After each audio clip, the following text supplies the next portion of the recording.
प्राचीन समय की बात है जब पृथ्वी पर राक्षसों का अत्याचार बहुत बढ़ गया था। लंका का राजा रावण, जो अपनी अपार शक्ति और घमंड के लिए जाना जाता था, उसने अपनी कठोर तपस्या से ब्रह्मा जी को प्रसन्न कर लिया था। ब्रह्मा जी ने उसे एक ऐसा वरदान दिया था कि उसे कोई भी देवता, दानव या असुर नहीं मार सकेगा। रावण इस वरदान को पाकर अहंकार से भर गया और उसने तीनों लोकों स्वर्ग, पृथ्वी और पाताल में अपना आतंक फैलाना शुरू कर दिया।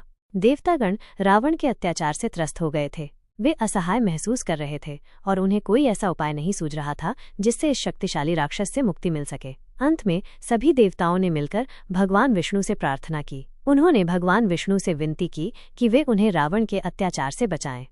भगवान विष्णु, जो हमेशा धर्म की रक्षा करने वाले हैं, देवताओं की प्रार्थना सुनकर द्रवित हो गए। उन्होंने उन्हें आश्वासन दिया कि वे पृथ्वी पर मनुष्य रूप में अवतार लेंगे और रावण का वध करेंगे। भगवान विष्णु ने यह भी बताया कि रावण ने अपने वरदान में मनुष्य का उल्लेख नहीं किया था, क्योंकि वह यह सोचता था कि एक साधारण मनुष्य उसे कभी पराजित नहीं कर सकता।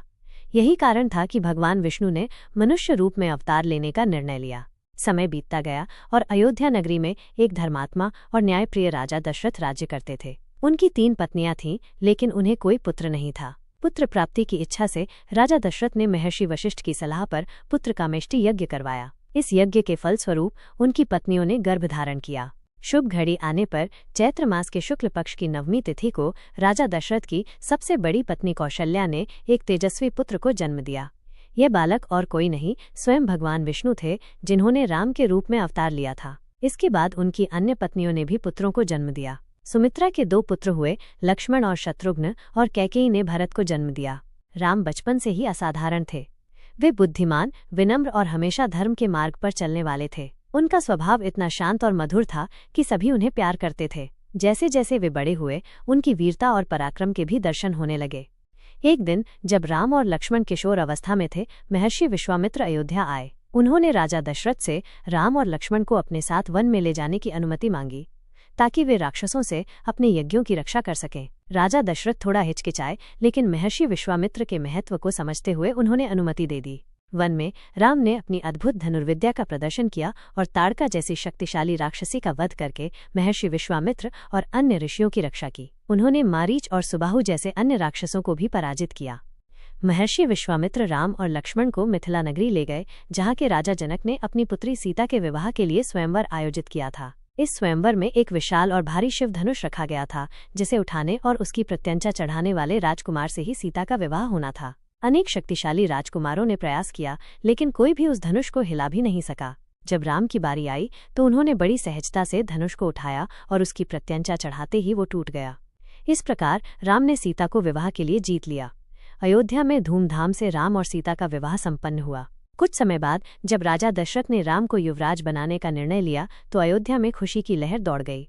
सभी नागरिक राम को अपना भावी राजा मानने लगे थे, लेकिन भाग्य को कुछ और ही मंजूर था। राजा दशरथ की पत्नी कैकेयी, जिसे अपनी 2 इच्छाओं को पूरा करवाने के लिए मंथरा नाम की एक दासी ने बहका दिया था, ने राजा दशरथ से अपने 2 वरदान मांगे, जो उन्होंने बहुत पहले उसे दिए थे।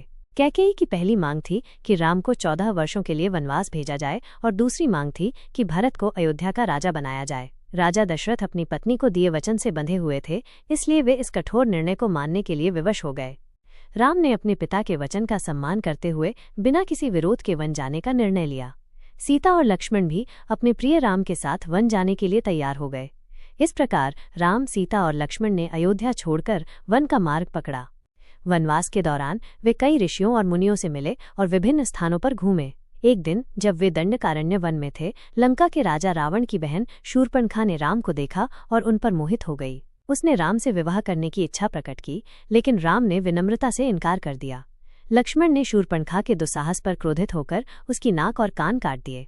अपनी बहन का अपमान सुनकर रावण क्रोध से भर उठा। उसने बदला लेने की ठानी और मारीच नामक राक्षस की सहायता से एक चाल चली।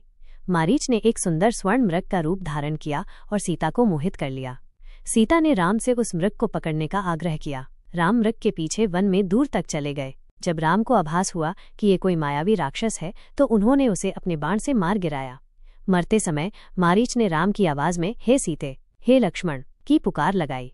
सीता ने उस आवाज को सुनकर चिंतित हो गईं और लक्ष्मण से राम की सहायता के लिए जाने का आग्रह किया। लक्ष्मण, जो राम की आज्ञा के बिना सीता को अकेला छोड़कर नहीं जाना चाहते थे, अनिच्छा से गए। लेकिन जाने से पहले उन्होंने एक लक्ष्मण रेखा खींच दी और सीता से कहा कि वे इस रेखा के बाहर न निकले। इसी अवसर का लाभ उठाकर रावण एक साधु का वेश धारण करके सीता के पास आया और उन्हें छल से हरण करके लंका ले गया। जब राम और लक्ष्मण लौटे तो उन्होंने सीता को कुटिया में न पाकर बहुत दुख हुआ। वे सीता की खोज में पूरे वन में भटकने लगे। वन में उनकी मुलाकात हनुमान से हुई, जो वानर राज सुग्रीव के सेवक थे। सुग्रीव को अपने भाई बाली से डरकर वन में शरण लेनी पड़ी थी। राम ने बाली का वध करके सुग्रीव को उसका राज्य वापस दिलाया। सुग्रीव ने सीता की खोज में राम की सहायता करने का वचन दिया। सुग्रीव ने अपनी वानर सेना को सीता की खोज में चारों दिशाओं में भेजा। हनुमान, जो अपनी बुद्धि, बल और भक्ति के लिए जाने जाते थे, लंका की ओर गए। उन्होंने समुद्र लांघकर लंका में प्रवेश किया और अशोक वाटिका में सीता को रावण की कैद में पाया। हनुमान ने सीता को राम की अंगूठी दी और उन्हें राम का संदेश सुनाया। उन्होंने लंका में आग लगाकर रावण की शक्ति का प्रदर्शन भी किया और फिर सुरक्षित वापस राम के पास लौट आए। हनुमान से सीता का समाचार सुनकर राम की सेना लंका की ओर बढ़ी। उन्होंने समुद्र पर एक विशाल पुल, राम सेतु का निर्माण किया और लंका पर चढ़ाई कर दी। राम और रावण की सेनाओं के बीच एक भयंकर युद्ध हुआ।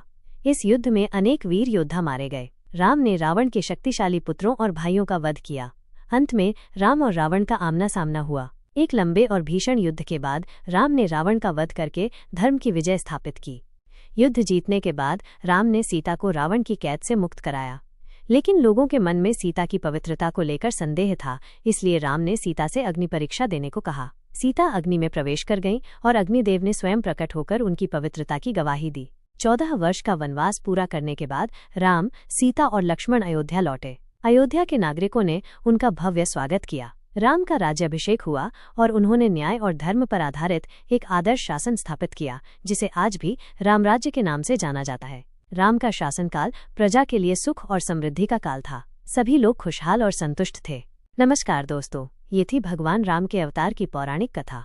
आपको ये कहानी कैसी लगी, हमें कमेंट बॉक्स में ज़रूर बताएं। इसी तरह की और भी रोचक कहानियों को सुनने के लिए हमारे चैनल को सब्सक्राइब करना न भूलें। धन्यवाद।